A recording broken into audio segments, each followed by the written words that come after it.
My mother said, "You owe me your house, I raised you." I breathed in and said, "Let's put that in writing." She didn't expect me to mean it. At 29, I was a mail fleet scheduler in Phoenix, Arizona. Marla, my mother, was 42, and she'd been in my life 29 years. A 96-80 hospital balance threatened my move and my new benefits start. When she quietly tied my name to her debt, I chose myself. Most mornings started the same way. My cactus-shaped mug steamed on my counter. I packed my lunch by 620 and left by 645. I liked order. I liked receipts. I liked plans that stayed true. On Fridays, I met Reed at Copper Lantern Coffee. We split a $12 breakfast burrito and talked schedules. I always carried my teal accordion folder even there. Reed teased me for it. "You bring paperwork to breakfast," he said. "It keeps me calm," I said. I worked for Valley Loop Transit Services. My job was juggling routes and breakdowns. A normal week meant 52 buses and 1,100 little problems. I rented a one-bedroom near Roosevelt Row. The lease renewed in 60 days. I wanted something bigger and quieter. Marla lived across town near 19th Avenue. She called every day. Some calls were sweet, some were heavy. She had a way of needing help that sounded like love. I wasn't good at saying no. That was my flaw, and I knew it. The opportunity came on a Tuesday at 9:10.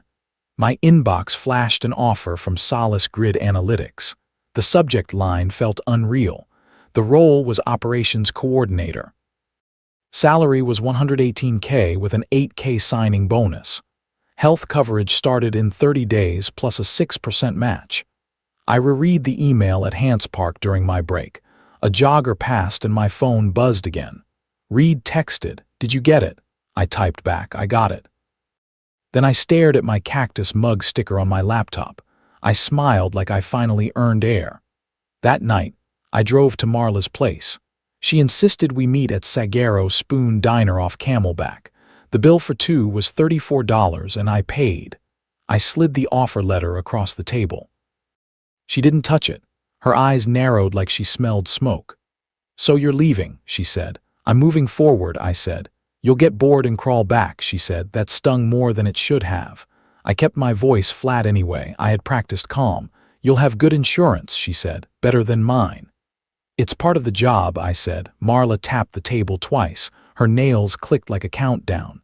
"You'll be responsible now," she said. I didn't like that word. Still, I drove home and filed the offer in my teal accordion folder. I told myself she was just anxious. 2 days later, I checked my email at 605. A new message sat at the top. The subject line made my stomach go cold. Subject: Payment Plan Activated, Welcome Packet Attached. The sender was Desert Ridge Medical Billing. I hadn't been to that hospital in years. I opened it and saw my name. My address was correct. The plan amount was $96.80 monthly draft scheduled. My cactus mug shook in my hand. Coffee sloshed onto the counter. I wiped it with a paper towel and kept reading. The patient name was Marla Jensen. The guarantor name was mine. The draft account ended in digits I recognized. It was my checking account, the one I used for rent and savings. I felt my face go hot. I called Marla at 612. She didn't answer. I called again at 618. When she picked up, her voice sounded casual. "Oh, hey," she said. "Why is my account on your hospital plan?" I asked. She sighed like I'd inconvenienced her. "It's easier this way," she said. "You had my bank info?" I asked. "You gave it to me years ago," she said. "I never said you could use it," I said. She switched tactics fast. "My card got declined," she said. I was embarrassed. I stared at the email again. The subject line glared like a headline. My mouth tasted like metal. "You should have asked," I said. "I'm your mother," she said. "Being my mother isn't permission," I said. She snapped back. "You're acting selfish with your new money," she said. "I don't even start for weeks," I said. She paused, then softened her tone. "It's temporary," she said. "I'll pay you back." I didn't yell. I didn't bargain. I reached for my teal accordion folder instead. Inside it, I kept copies of everything. Lease, pay stubs, offer letters, and old forms.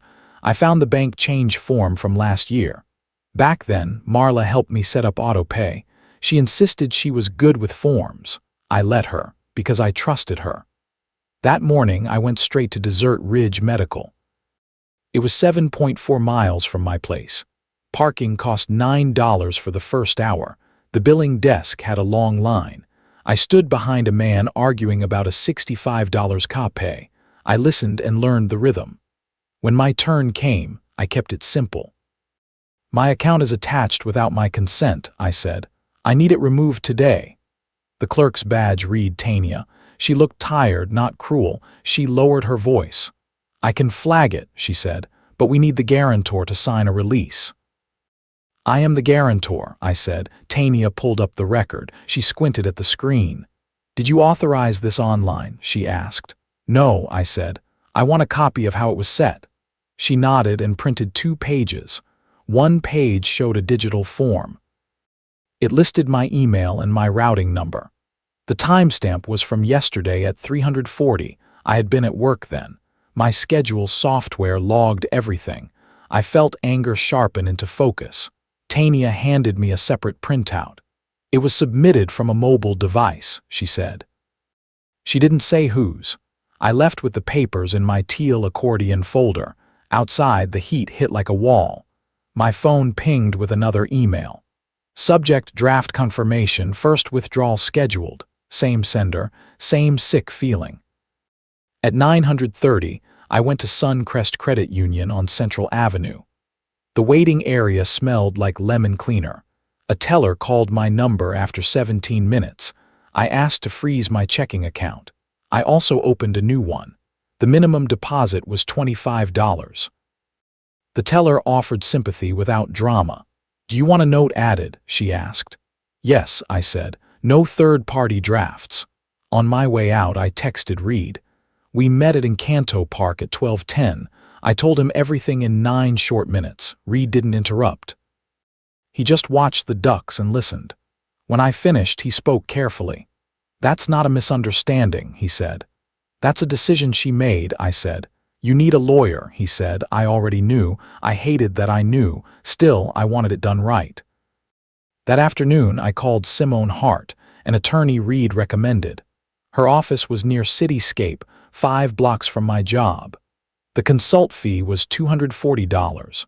Simone listened like she was building a map. She asked for dates, copies, and exact wording. I pulled the papers from my teal accordion folder. She paused at the email printouts. Keep these subject lines, she said. They're clean markers. I told her I didn't want revenge. I wanted safety and distance. Simone nodded like she respected that. You're allowed to set limits, she said. We'll do it without drama. That night, Marla showed up at my door. It was 8:35 and I hadn't invited her. My cactus mug was still on the table. She stepped inside like she owned the air. You're being cold, she said. I'm being careful, I said. Marla waved her hand at my counter. You're really going to do this over a bill, she asked. It's not the bill, I said. It's the method. Her eyes flashed. I was scared, she said. I didn't want collections calling. That was motive number 1. Fear makes people grab. I could understand fear. Then she added motive number 2. If you move up, she said, you won't need me. That one was about control. You should be proud, I said. I'm not losing my son to strangers, she said. I'm not a possession, I said. Marla pointed at my couch. I sat on that couch when you were broke, she said. You want me to clap now? I breathed slowly and stayed steady. I'm not discussing this tonight, I said. I'll send you something in writing, she scoffed. You and your papers, she said. Then she left, slamming my door. The next morning, another email arrived at 602. Subject past due notice, action needed to avoid cancellation. It wasn't even past due yet. I forwarded that message to Simone. I printed the subject line and filed it. My cactus mug sat beside the printer like a witness. Simone moved fast. She drafted a formal notice to Desert Ridge Medical. She also drafted a boundary letter to Marla. No threats, no heat, just facts, timelines, and requests. She asked for proof of authorization. By Thursday, Desert Ridge replied. They paused the drafts and froze the plan. Tania called me directly at 440. We're investigating, she said. The draft is stopped, she said. Thank you, I said. Marla texted me that night. You embarrassed me, she wrote. I did not contact anyone but billing, I wrote. She called twice more. I didn't answer. I ate dinner at Pita Terrace on 7th Street instead. The meal was $18 and I tipped $4. I stared at my phone between bites. I wanted to cave and soothe her. That's what I always did. Then I remembered the subject lines. They didn't soothe me. My start date at Solace Grid was set for the first Monday of next month. Orientation ran 9 hours with a 45-minute lunch. I wanted a clean slate before that. Simone suggested a mediation session. Not court, not a fight. A structured talk with rules. Marla agreed once she realized the hospital paused things. She didn't want questions. She wanted it quiet. The mediation was held at Camelback Community Center. My appointment time was 1030. The room smelled like old carpet and mint tea. That was the signature scene I never expected. A mediator sat between us with a notepad. Marla looked smaller under fluorescent lights. Simone sat beside me. My teal accordion folder rested on my lap. Marla kept staring at it like it offended her. The mediator spoke first. We're here to reach a practical agreement, she said. No interruptions, she said. Marla tried to smile. I only needed help, she said. You used my banking access, I said. She lifted her chin. I had to, she said. You chose to, I said. Simone slid a paper forward. It listed 3 options. Each option kept everything legal. Option 1 required Marla to take full responsibility. Option 2 set a repayment plan in her name only.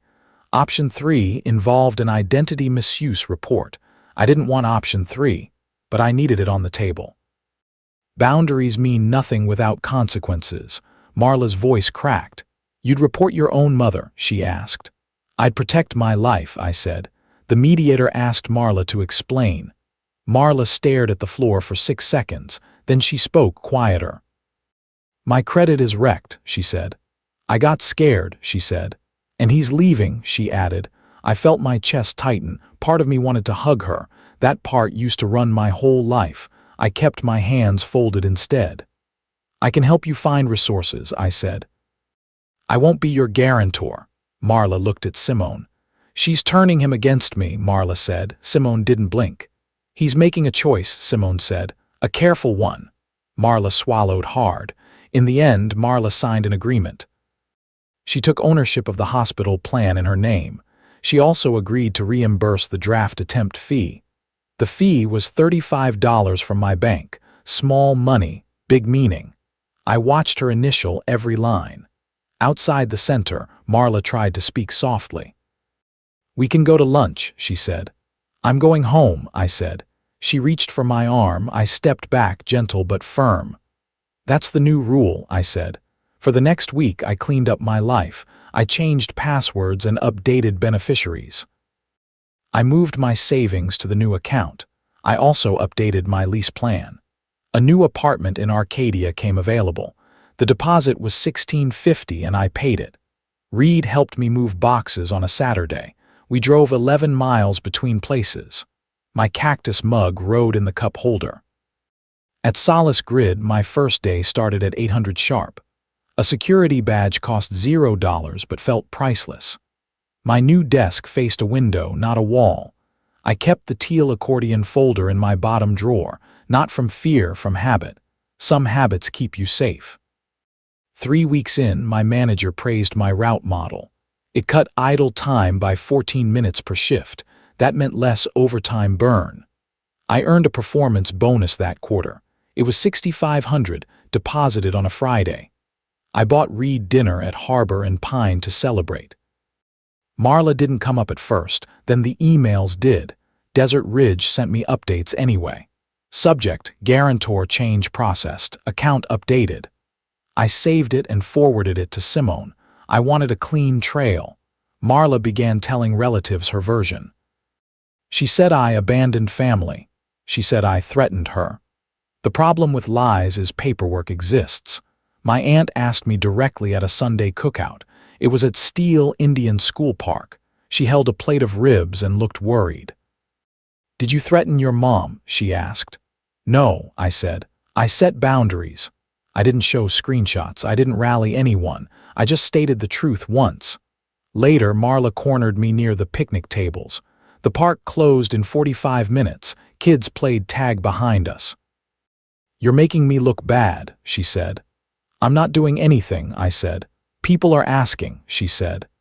"They're asking because something happened," I said. Marla's jaw clenched. That week, Desert Ridge mailed the final transfer notice. It arrived on a Wednesday at 2:15. I didn't open it in anger. I opened it at my kitchen table. My cactus mug sat beside the envelope. The document confirmed my release. I exhaled like my ribs unlocked. For the first time in months, I slept deep. No new subject lines haunted me. Then Marla tried the return attempt. She showed up at my new place in Arcadia at 750. She carried a grocery bag like a peace offering. "I brought your favorite cereal," she said. "I'm not taking gifts," I said. "Can we reset?" she asked. "I can be polite," I said. "I can't be your backstop," I said. Marla's eyes filled. "I made mistakes," she said. "I'm lonely," she said. I believed her loneliness. I didn't ignore it. I just refused to pay for it.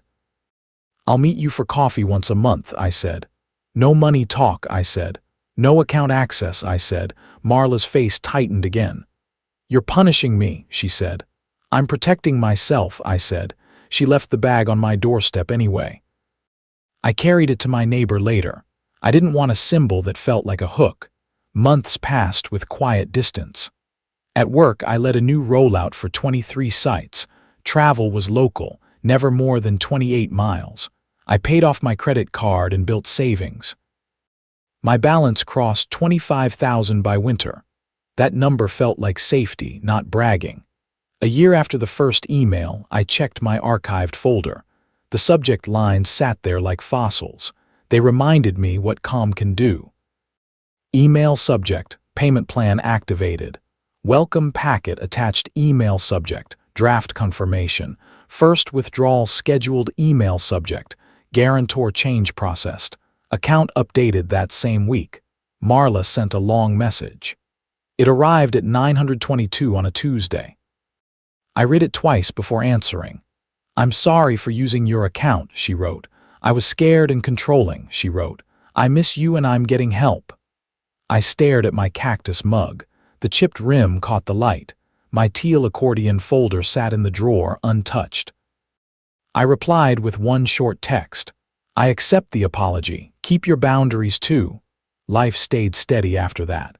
Work stayed busy in a good way. Home felt quiet and earned. Looking back, the lesson was simple for me. Love without limits turns into permission slips. My boundary rule is clear: no shared logins ever again. If I could redo one thing, I'd confront problems earlier. I waited too long hoping feelings would fix facts. Now I keep kindness and I keep structure. Peace is not loud, but it lasts.